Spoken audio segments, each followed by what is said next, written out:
Thanks everybody for joining me today. My name is Carl Allen. I'm the CEO and founder of Formative Technologies.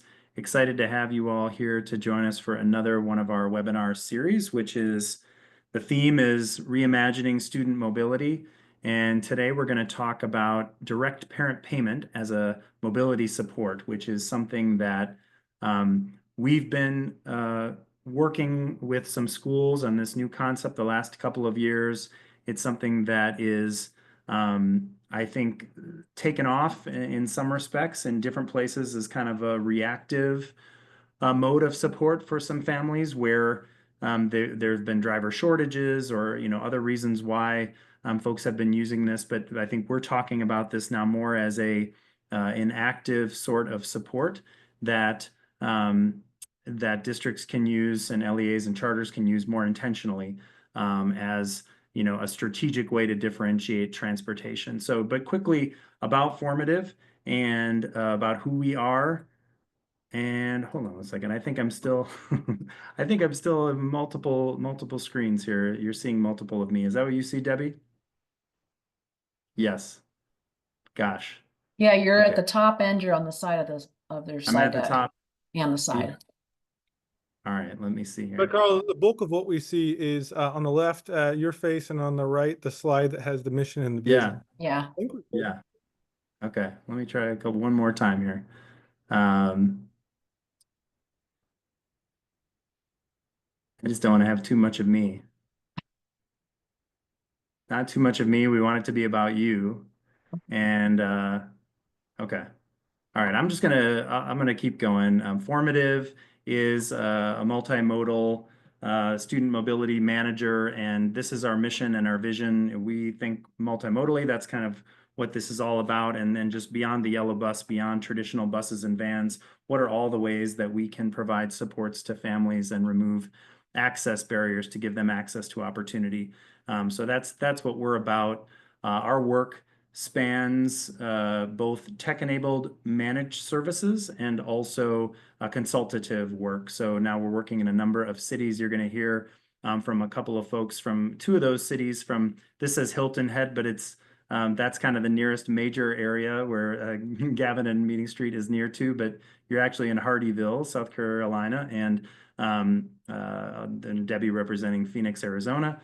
But again, this is kind of related to both of our work strands, both our managed service work. You'll hear about how we're supporting the actual implementation of parent payments, and then in our consultative work, often we help districts and LEAs think about ways that parent payments could be part of their mobility support mix, right, and do analysis.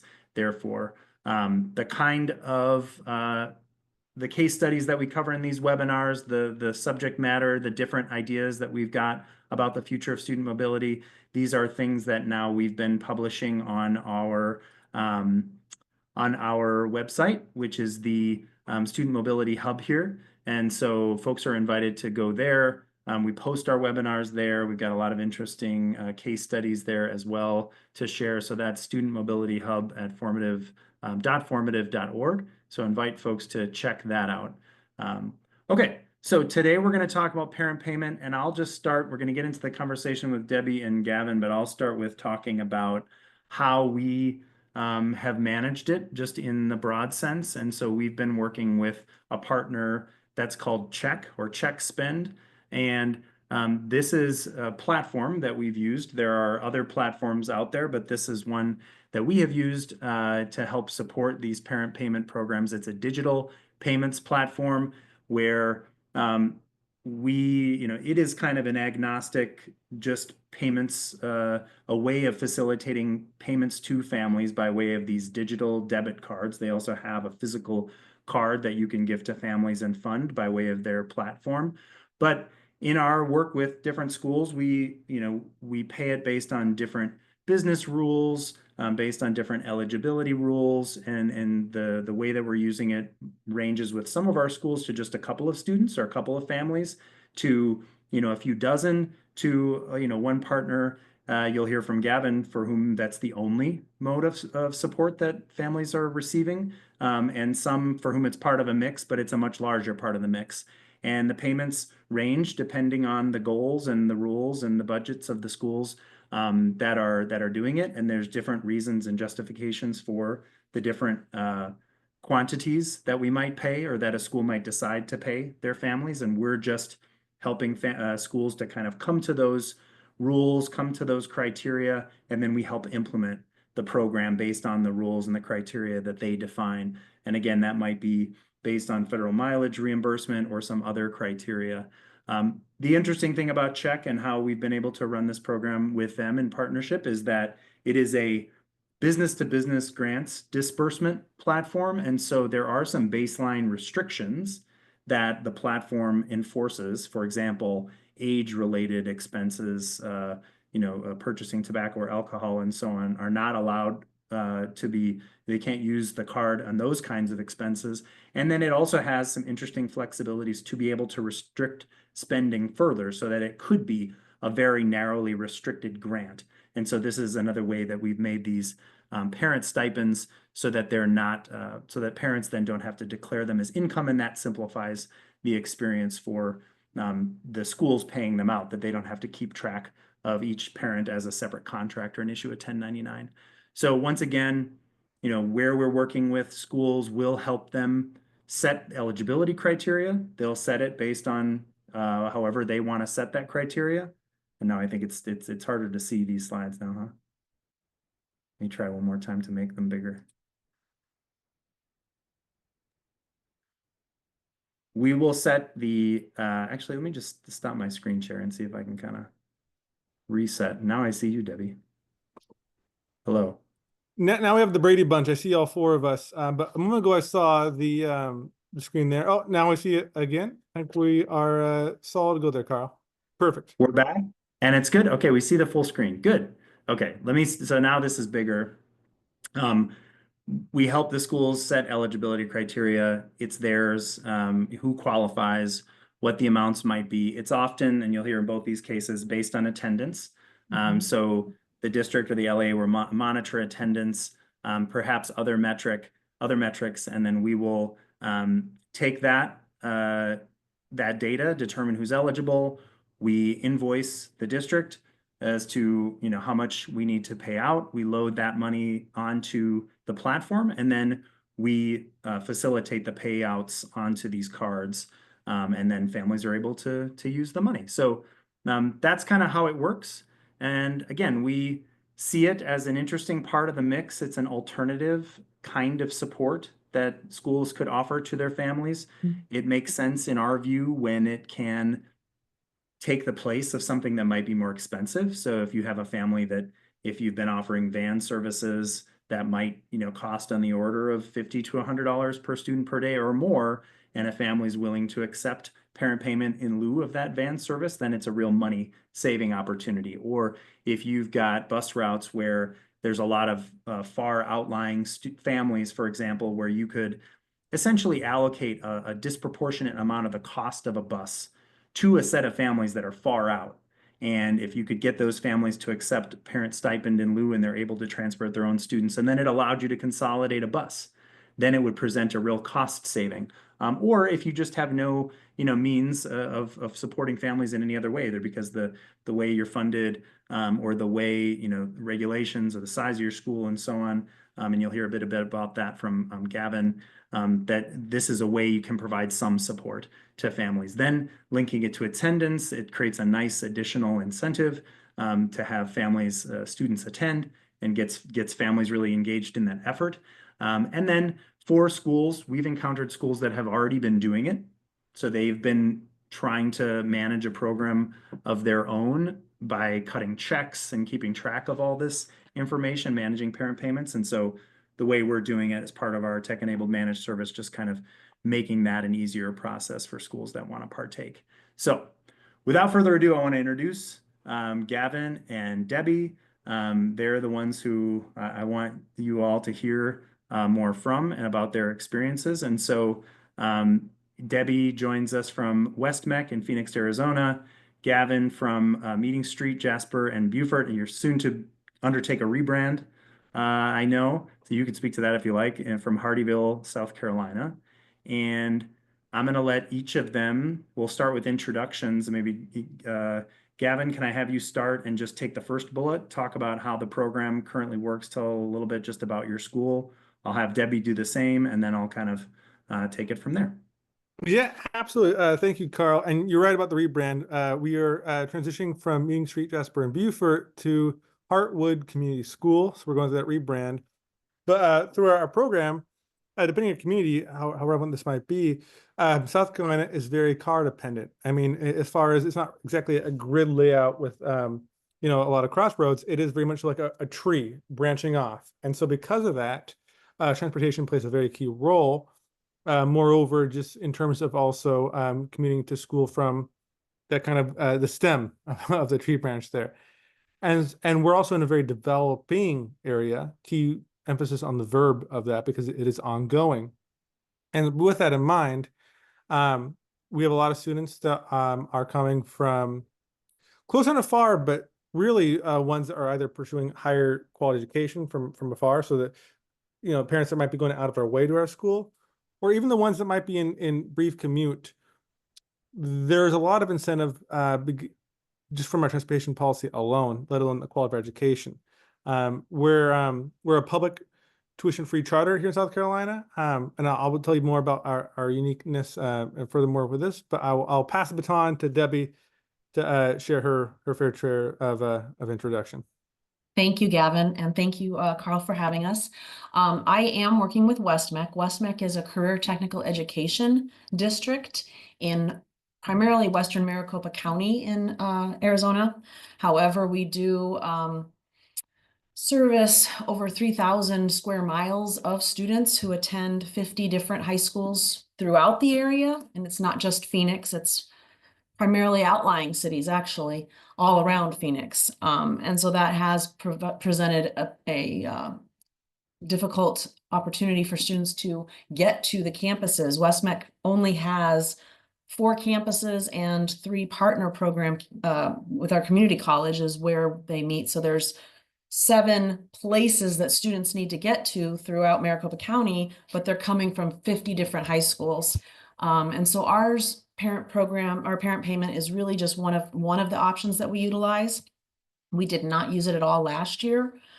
This year we have about 81 families that are on the parent pay program. And I think that it works primarily through attendance. And like Carl said, initially identifying students who didn't fit into the grid of where transportation could support them, and then meeting some federal guidelines in terms of income. And that's how we were able to determine who gets, and for us, it's $10 a day that they're in school at WestMech. Debbie, since you're talking, and I understand I'm still I'm still the biggest screen here, which is unfortunate because we want to see your face. But tell us a little bit about your goals and your hopes, for the parent payment option. What was the reason why y'all did it, and and what do you still hope for it? Not only just WestMech typically did not provide any sort of transportation or transportation support to its students. WestMech's been providing services to high school age students for about 20 years now. And through the support of a grant, we were able to start doing some support last year. And I think our initial goals really were just to increase opportunities for students because we're coming from so many different member district areas. I mean, as far as, and most of you won't know what this is, but it's just Gila Bend it's only one high school out in the middle of towards California, and it transports some students out to our district, and it's just the parent payment just helped us provide some support to those kids who couldn't get to the campuses any other way, but we're helping to offset the cost at least by a little bit. We know that, $10 a day or $5 a trip isn't going to get very far. I think it was just to help offset those costs as much as possible where other options didn't work for students. So still allowing them to come to, good job, Carl, you got it.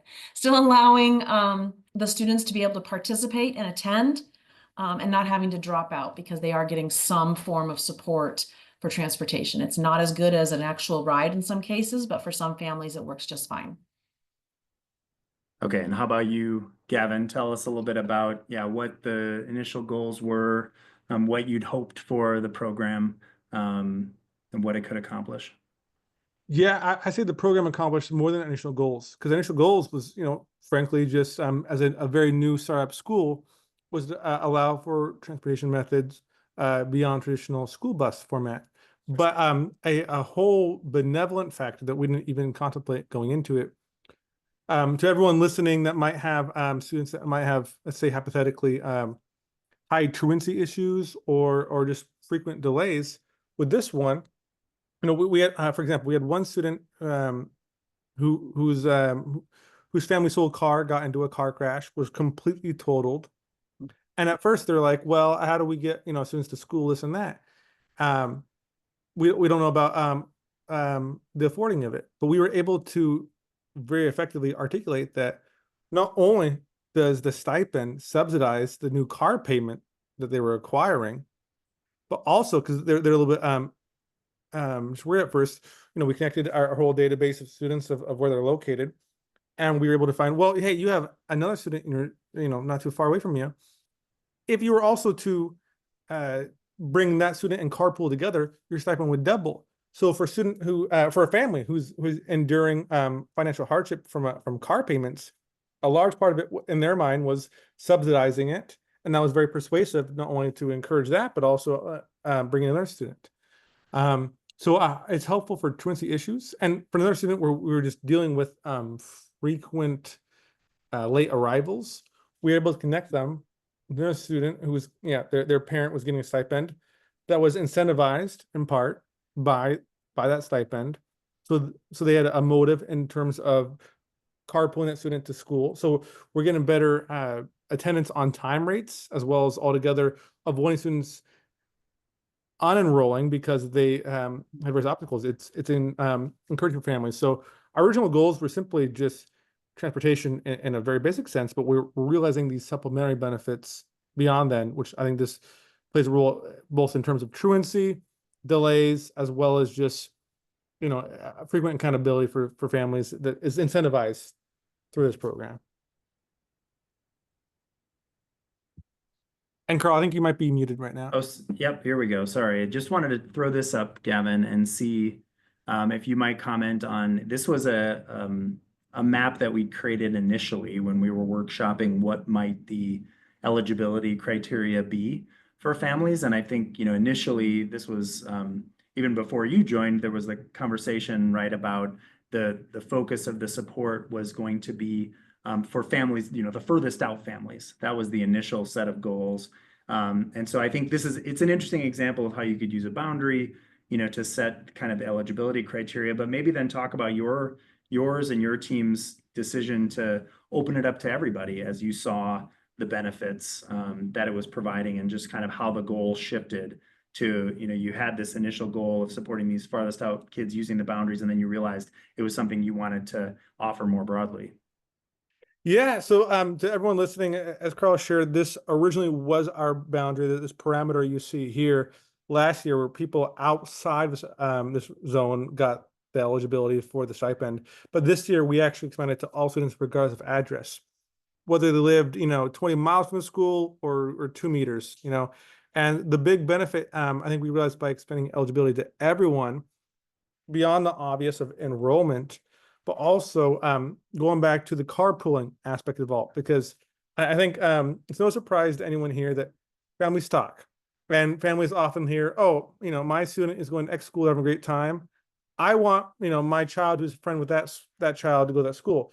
So the social aspect also led to the idea of expanding eligibility there. The big beyond the benefit of enrollment, carpooling, students that otherwise would not attend if it was not for carpooling with a neighboring or family friend. And so that was a very tangible benefit. But moreover, I think really the eligibility zone at first felt somewhat arbitrary, where it was, what is the distance that we put on this? You could put whatever number it was, but I think expanding eligibility was to really have an inclusive effort And you might have heard earlier that, my school now rebranded as Heartwood Community School. It's a new school. It's launching. So enrollment, recruitment is a big aspect of it.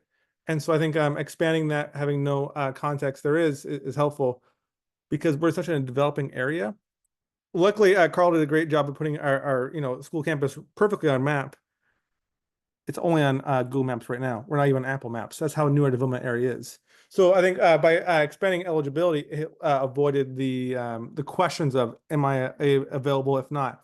Because when families are in your school reception office and they're signing up for whatever enrollment, fewer questions the better, especially as you try to acquire families that might be a little more skeptical or just new to the process. So so many benefits from expanding eligibility.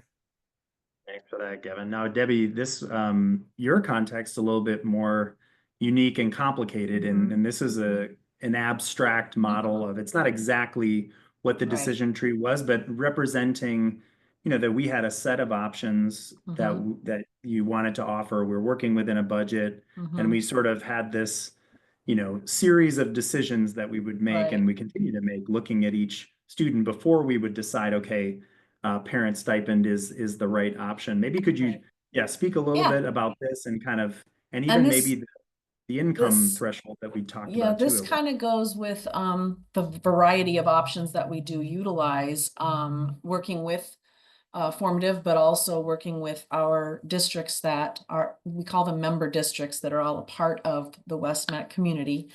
In that 3,000 square miles that I spoke about. 3 of those districts provide, which might be large routed vehicles, they provide transportation to and from during certain times of the day when their bus drivers aren't necessarily driving regular routes for them. But it doesn't allow students to go to any of the campuses. It's only to specific campuses. Public transit, the first one up there, I think Gavin even talked about how that doesn't work very well in their area. One would think that in the big city, metropolitan Phoenix, that would be great. It is great within Phoenix, but then you've got all these other cities where our public transit sometimes doesn't go across municipalities. And so we've got schools in probably 10 different cities, I bet, if I were to sit down and count them. And so the public transportation doesn't always go to those areas. Also, one of the public transits we hoped to use has an age restriction. So that was another challenge that we came up against that we didn't know about, even though I don't know how many people looked at the information, didn't see that there was an age restriction, which was going to prevent our students from being able to take that. So then looking at the parent stipend, again, being able to determine if they were income eligible, although not all of our students are, because they ended up following through these other filters, that this was all we could do to help them. And I think that one of the biggest positive impacts on this has been it allows the family to still determine how their student is going to get to and from school. So they're not having to rely on something else. They can drive them themselves. Their student can drive themselves. They can use Uber. They can use Lyft. They can carpool, whatever. They still are kind of in better control of that for their family. And I think that that's really important. Yeah, so this was nice to have the model here that he's showing because it helped us try to determine where we could fit people, but we're still looking all the time at how, if there's somebody who's in one area, if we can somehow still put them into another one and group them with other students for convenience or for carpooling or whatnot, we do that. I have conversations all the time with parents and counselors about maybe you need to just talk with others in your class and see if there's somebody else you can get a ride with, because then we can even make those monies go farther. But yeah, but we aren't differentiating the stipends because per family, it's $10 a day regardless. It's just based on their attendance to their particular campus. Right, So I don't, right. But I yeah. think it's, super interesting in Mm-hmm. particular. You have high school students. That's one thing Mm-hmm. that makes it a little bit different. But also, yeah, it says public transit, but you have the option, and what you've got some few students using these community microtransit options that are very unique, right? Where it is Mm-hmm. essentially like an Uber Lyft service that's Mm-hmm. connected to subsidized by the transit agency that Mm-hmm. they can use. And then the whole concept of a district partnership shuttle, Mm-hmm. also very unique. And again, parent stipends just being a part of this very unique creative system that you have, which in Arizona, it's not only are you allowed to do it, it's you've got some more funding to work with, and I think some different folks like the South Carolina context, y'all are very restricted charter schools, but you're a public Mhm. career and technical district, West so Mech that's is a also public school, although we do not get any funding for transportation like other schools in the state of Arizona. CTEDs don't get that funding from the government. So that's why we had to rely on a grant to kind of get us kickstarted and maybe start looking at what possibilities can we incorporate and utilize to help support right. students. So in both these instances, yeah, you all are very constrained in what Mhm. support you've got, what funds you have to be able to support students, and so that I think that magnifies the impact of having parent stipend as another option as part of that mix.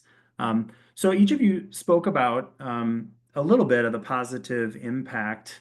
I guess now, yeah, Debbie, you guys are just into your first year. Gavin, you all have been in your second year of doing the parent payment piece. Um, Other things you'd like to comment as to notable impacts that you've seen and heard for your students and families? I would just say, on the example of a family potentially unenrolling from our school because their car was totaled and they didn't even know how to really even travel altogether. It was effectively persuasive to say that, well, this stipend that you're able to get, and potentially even double with carpooling with a student, um, with a family that's dealing with the hardship of having totaled a car and needing to replace that car. Well, the stipend really alleviated that financial burden and incentivize sustained enrollment in our school, let alone the family's own well-being. And so that was quite persuasive. And when we think about student retainment, that stipend is fantastic to sustain enrollment. So if your school is experiencing any consideration regarding to student retention, whether it's geographic or other reasons, this is a very effective way to approach it. That's what I would add. And not very expensive if you think about it. I mean, you can determine what that expense is per student, per day, whatever, so that it fits within the school's budget to the best of the ability. We're doing a $10 a day, but like Carl said on the slides, at another point, $4 a day. And we talked about doing different zones. The further you got away from the school, the more, but we just had kids coming from all over the place, going to so many different campuses. We just decided on that one dollar amount for everybody. And I think for us, just the positive impact is, it's just like Gavin said too, is retention, keeping kids attending and in school and not dropping from your programs, and still allowing the family to be the decision maker of really how their child is getting transported. I think that that's important too, that they still have a big say in that. And I had some students who we did provide physical transportation for last year, but because they're so far out, we weren't able to this year, and we were able to put them on parent payment, and they're still grateful for that. Even though it's a little bit more on them, the responsibility falls on them. Their student is still thriving in our program, and it's been wonderful for that. How about in terms of, as we've implemented this, as it's a new thing for you all, it's a new thing for your families. It's, formative, working out the kinks with check and figuring out our processes. Talk about, maybe I'll start with you, Debbie. Yeah. Just where there have been some challenges and any aspect that you'd like to comment on, and how have you worked through. I think the biggest challenge really is our highest need areas are those that are lower socioeconomic areas, and they don't always it's not that they don't have access to, they may not know how to use the technology in the way that is required for check spend to provide them an electronic debit card. And then they use tap and pay or whatnot. That works great at a Costco gas station, but I have some families that are struggling to, how do I do that when I'm making my Uber reservations or whatever online? And because everything is so technology driven, the communication is more or less strictly email and text messaging. Some families really just need to talk to somebody and have that conversation a person that they're working with. And so the challenges have been overcome by Formative hiring somebody to help support our families. And he has been willing to have some communication, direct conversations with families. And then also, like you said, utilizing a hard copy in a couple of instances where it's sent to them and they can just use it like a regular credit card. Still has those restrictions on it that of what they can use it to spend on, but I think that those have been the way that we've kind of approached those challenges. And then the other one is just communication. We have communication barriers, language barriers. English is the primary spoken language at our homes, but we do have, and then Spanish would be second, but we have Swahili, Arabic, Mai, Tanuga. I mean, there's other languages that, Google Translate just doesn't help enough to get to the information out as much as you want. So I'm constantly, even though this Formative and check spend is really doing most of the work in terms of getting the funds to the students and to their families, I still have to reach out, which I'm happy to, over and over and over again to some of these families. And until they know that there's really money attached to this, they're like, oh, I do need to get on board. I just sent out some additional communication just a couple weeks ago or last week about some who have yet to log in and start using their funds. And now we're making that list dwindle, because now that they're seeing that there's actually funding there that they can use to help support their student, it's coming along, but it has been a little bit slow because their inability or lack of knowledge or comfort level with the technology that might be required, I think, has been a big challenge. But we're able to, I think, overcome that, and they're learning and we're all learning as we go. So it's been good. And for the most Yeah. part, it has been good. Good. Well, thank you. No, thanks for Yeah. sharing that. Yeah, it is new. I mean, I think we've noticed that some families, or the message from check will go to their spam filter, or they're not inclined to download the app and download it until they get, like you say, that message that says, hey, there's money there. And even then, because it's a new thing, it's strange, it's not coming from the school. Having the trust and to be willing to go on there and get that money, and then how to use it. So different things are more, yeah, it's complicated in some senses. Okay, awesome. Thank you. Yeah, Gavin, tell us about some of the challenges you all have faced. On the communication theme, but also even to English speakers, I guess a misconception would be some of them, because it's a transportation stipend, they a lot of parents might view it as a purely transportation only expense with the cards that they're reimbursed with. This is more of a fraction, not necessarily a plurality of the majority of parents, but some of them have had questions of like, oh, can I only spend this on fuel? Can I only spend this on, replacing tires or car maintenance and stuff? And the way we've tried to articulate it is offsetting transportation expenses. You might have already spent whatever number of dollars on fuel or car payments and, replacing tires and this and that.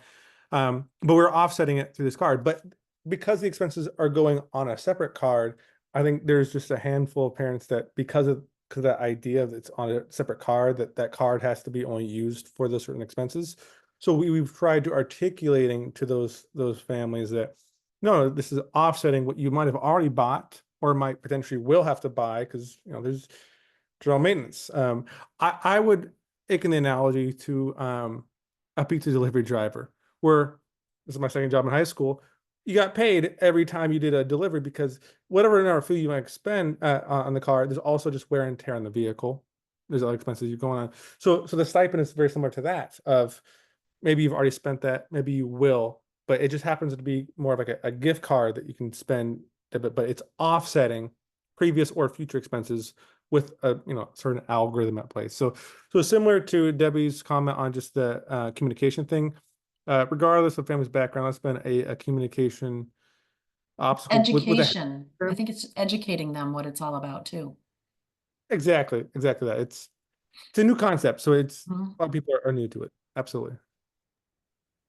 Yeah. No, I think that we get that question a lot, and it, as to whether, they need receipts or, conversations with schools about how we might want to restrict it more. But by and large, I mean, and actually this is true of all the schools that we're working with using check in a program like this, is that yes, there are these baseline restrictions, but everyone without exception right now is construing it as a stipend to offset the expenses, the burden of providing transportation. We're not asking for receipts. And in fact, it's not restricted at all. Once once you've got the money, you can spend it on whatever you need to spend it on, except for those narrow things that, I've said are built into the check platform as kind of baseline restrictions. But no one's wanted to get cute with restricting it further, although you could. One could, and that's again, it's all along in the spirit of just kind of making it simpler for families. The goal is to get these funds to families and make it then as frictionless as it could possibly be. That's by and large been Agreed. the goal of our schools. Yeah.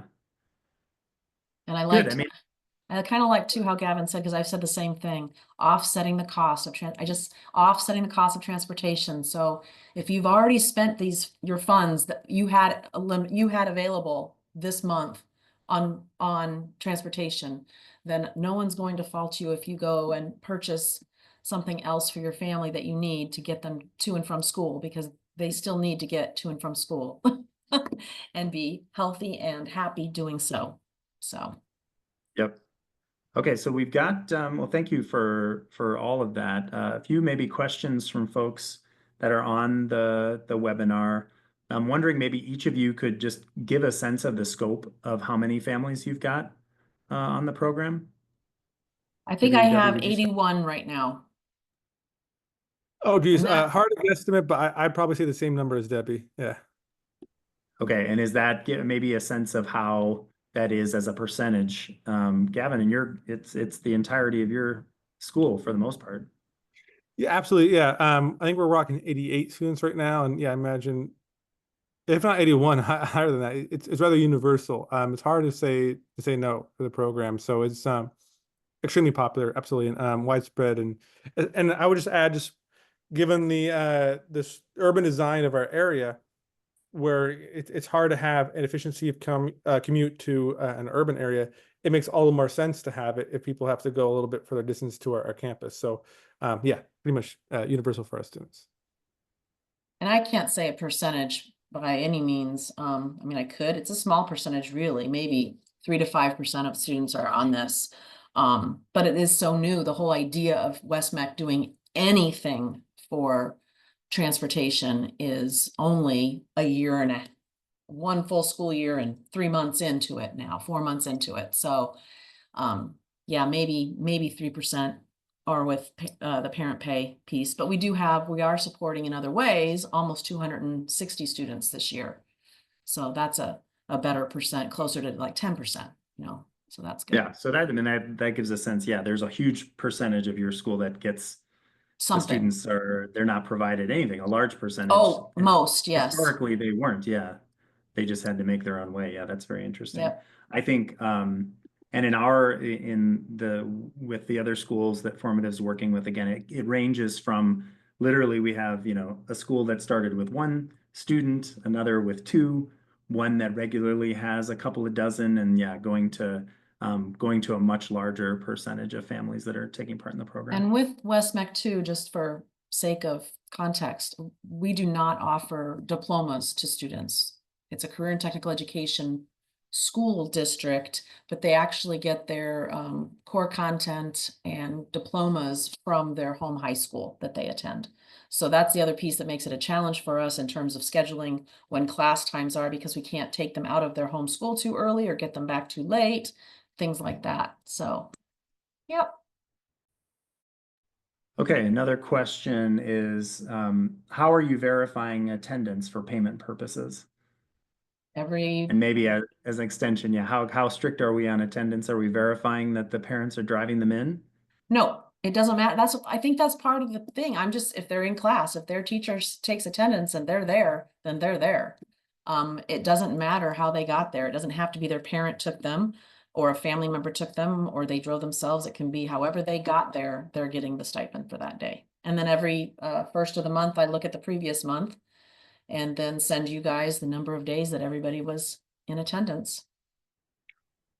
Simple answer would be same as we're reporting as far as attendance goes, but the more complex side of things, I guess, would be are just our pickup and drop off system, which is, of course, independent of this policy, but as it relates to attendance calculation, we have a system essentially. Parents arrive with a little placard of the student's name with our logo on it that we only hand out to those that we have verified in advance.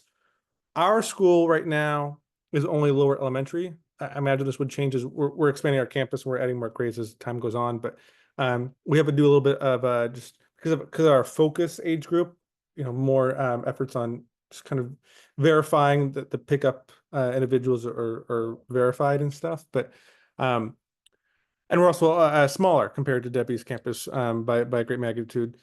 So right now it's in concert with that, but as we scale up, that is definitely a consideration to play and role. But the overall aspect of verifying attendance, because we're also as far as invoices and filing it within the district goes, because it's in advance, we also have to consider, we're in South Carolina, we have hurricanes, of course. We have to, if we're thinking about days in advance, we have to think about potential days where we're going to actually cancel school, of course, because of weather, severe weather incidences, and then just kind of being considerate of that. And then of course, prorating for the following month. So as we're in November, December right now, with the holidays coming up, quite relevant there, but that's more of a finance kind of thing, which is easy to evolve with, but just something to be mindful of. Question about kind of how your respective states have kind of given guidance, or are there explicit policies around payments to parents for transportation? And I can comment a little bit from in terms of what we saw and what we typically see, but how have you guys thought about that? Where you have oversight as a charter school or as a district and doing this, making sure that you're in compliance with various policies around that might relate to this stuff, or if new stuff has come up. I think on our end, because we don't receive transportation monies, we are being supported right now through a grant. There's not a lot of guidance given as to how the grant was a transportation modernization grant, so we were open to being able to look at all sorts of options and possibilities in order to provide the support. And the grantees are not seeking just as formative, and we don't ask for receipts as to how they're spending the funds. They just want the good stories about how we're getting kids to school, and how kids are being successful, and how families are making ends meet through the support that is being provided to them. And I am not aware of anything that in Arizona is causing us to question how we're doing anything, or look differently at how we're doing it. So yeah, I would say on our end, South Carolina, and this might apply to a lot of your states, has very arbitrary regulations regarding what kind of buses we can procure if we wanted to procure a bus. And that everything goes into what kind of our campuses facilities on how we're able to even have buses, drop off students to, of course, where the bus stops are. And I know Carl also spent time with Boston Public Schools, and during my graduate studies in Boston, I remember there was a billion different vans being used for school buses, this and that. Not allowed in South Carolina. It's a very state by state issue. And so for states that have very stringent, maybe arbitrary regulations around what kind of school busing can be even allowed, this is a great remedy to even approach that and not have to worry about those arbitrary regulations. Because of course it's just the student drop off system. Now I would also bear in mind that having an efficient student pickup and drop off approach for your campus is important if you have a lot of parents doing that system. But I think also is an opportunity for staff, especially teachers, to give a little wave, a little bit of a dialogue with students during pickup and drop off. I've seen so many times, because we have so many parents that are doing, I mean, you have parents, I'm sure, picking up and dropping off regardless, but because of the high number that we have naturally from the system, I've seen all the time teachers go, hey, your student John Doe did a great job in kindergarten math today, this and that, the dialogue. So there's also a greater connection that the school is able to implement with the families because of that dialogue that happens within that role altogether. But yeah, I mean, hopefully that answers that and then some comprehensively. Yeah, and I'll say what we found is we've part of our consultative work and research is looking state by state to see where there are regulations around this. And to date, right now, even while we know and we hear about it being implemented in various fashions in different states, in most states, it's silent. The departments of ed are silent on kind of how it's implemented or on specifically parent payment as a mode of mobility support. Whereas, as Gavin's saying, there's so many states that are still so restrictive on, you can't do this, you can't do this. This is how you can provide transportation. So it'll be interesting to see how that landscape shifts. I think, you see more and more states like Arizona moving towards ESAs and direct monies going to parents so that they have more optionality. So I think this might come into just direct monies related to transportation expense of getting to different opportunities kind of comes into that conversation a little bit. And then we've seen it, as I said, in many contexts where districts are just paying in a compensatory way because we've said we're going to give you a ride, and then we don't have a driver to do the ride, and so we're paying as some kind of compensation. We have gotten some, kind of emailed guidance, some of our schools in Minnesota related to parent payments, and that was kind of came out of COVID as it was being, tested and tried in with a few different schools. And the guidance that we had in Minnesota was basically it needs to be defensible, kind of based on some defensible standard like the federal reimbursement rate, or some of our schools are using. Basically, this is the amount on average per student that we would be spending on a bus anyway. So now we're going to essentially pay out a commensurate amount to some students. And then that you've got some business rules around it, like you're not going to, where you could put a student on a bus. So within the bus zone where the cost to provide transportation is essentially, the marginal cost might be zero.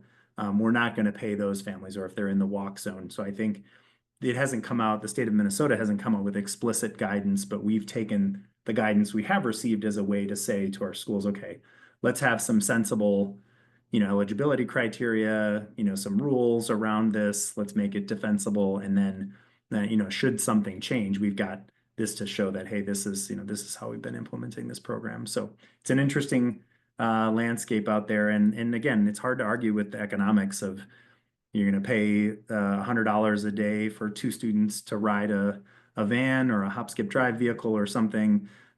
Or if they're, why wouldn't you pay them $10 a day if they're willing to accept that, right? And if it works for them. Yeah. Hey, Carl, can I extend your point even further, which is that if you're calculating, not to get too business-like with it, but the return on investment of calculating a bus route to an area that might be farther away from the campus, might be fewer students, might be a lot more dollar to transport students than others. Oftentimes, it makes a lot more sense to give a stipend than to haul a whole school bus full of other students that are spending time beyond the money as well. So, depending on the geography of that also plays a big role of course, the efficiency, essentially, of the dollar. Right. All right, I think we might have time for a couple more. One question about carpooling and just the extent to which you each had tried to engender or promote carpooling as a separate thing, or maybe related to the parent payment or parent stipend option. We really have kept it, I mean, we're working with high school kids. So, and juniors and seniors at that. So, 15 to 18 years old, and most of ours aren't 18 yet. So we don't sell it per se, but we do encourage kids to talk about it themselves. But Westmec has not been one because they weren't doing anything with transportation in the first place. They could do I could see carpool boards or things that you might see on a college campus, that sort of thing to help. But in terms of the additional funding for it, not necessarily from our standpoint. Yeah, I would say we've leveraged carpooling for even beyond the whole just incentive for enrollment for situations where students were having frequent issues with delayed arrival and just very truancy kind of stuff, because parents have to work and they have places they're trying to get to as well, and then traffic jams happen. So we have elevated to certain parents. I'm thinking of a handful of examples right now of carpooling their students where the parent that's now carpooling has an incentive of getting double the stipend, but also for the school's sake, for our sake, for administrative reporting purposes, are able to ensure greater frequency of being on time attendance, which is a big deal for us. I mean, we all have to file, state and federal attendance reports. So that's a big aspect of just ensuring proper attendance. And so being able to motivate families for that by one, encouraging families to actually take another student upon that, but also taking proximity location. That's been great. Regardless of a student's family's circumstances, whatever their work or family obligations are, allowing a neighboring family to take on that carpooling has been a big boost, and all the more efficient because of that. So we're very grateful for the carpooling as an incentive for more students to for more families to even buy in further to the program. Yeah. Yeah, I see carpooling as a nice way. You were talking about just this is to offset, the expenses of transportation, and we don't care how you get in. So you have an incentive to be creative, carpool and support one another, and then you all can magnify the benefit. Or, if someone could ride public transit sometimes, then the stipend, more than covers their expenses. But then when they need their car, they can do that too and still get the stipend. And the school doesn't need to kind of scrutinize the manner by which you get in. So we've worked with a couple of different carpool app providers, and that was something that we'd explored in particular with Meeting Street in your context, Gavin, last year. And then I think what we realized was a carpool app is a great support for families that are already carpooling. But if you don't kind of have that culture or a critical mass of people carpooling already, then a technology solution like that is not going to engender the carpooling. Whereas, I mean, over time, I think the incentive and then just having conversations about how we can continue to support families, that might be something that would start to engender more carpooling behavior, and then you could talk about an app later. Okay, well, I know we're close to time. Thank you, Gavin, and thank you, Debbie. Any last thoughts for the good of the group? Final closing thoughts from either of you or both of you? Debbie, go ahead. I just, thank you again for the opportunity. Thank you to Formative, you in particular, and some of your teammates, just for helping us work through the many challenges that we've had over the past couple of years with this grant and getting some opportunities out there and bringing.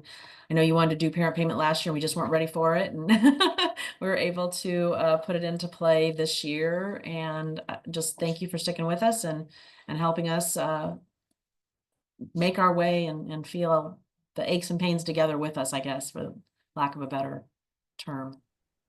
Yeah, Thanks for that, Debbie. I would just add, a nationwide global issue that we're all facing right now is, chronic absenteeism, which I see Jesse had plugged in the chat there on another session. And with that in mind, we've all experienced this issue. This is a way to actually, because, the stipend is related to students' attendance, to actually incentivize parents to have greater buy-in on their students' attendance. I mean, of course, we all agree that it should be there naturally, because it's our children's education, right? But this adds another motive, furthermore, we all have budgets to meet. So this is a great incentive to further ensure greater attendance rates. And that is a big aspect that one of the biggest problems we're facing in education right now, post-pandemic, is attendance. Now, this is one of the best, most palpable, tangible benefits to remedy that. So that's why we are elated about it, and that's why we love it. All right, thank you so much, Gavin. Well, that's a perfect segue to share about the next webinar. We are going to be talking about chronic absenteeism. That'll be Tuesday, the 10th of December. We hope folks will join us for that conversation. Thank you, Gavin. Thank you, Debbie. And thank you, everybody who attended today.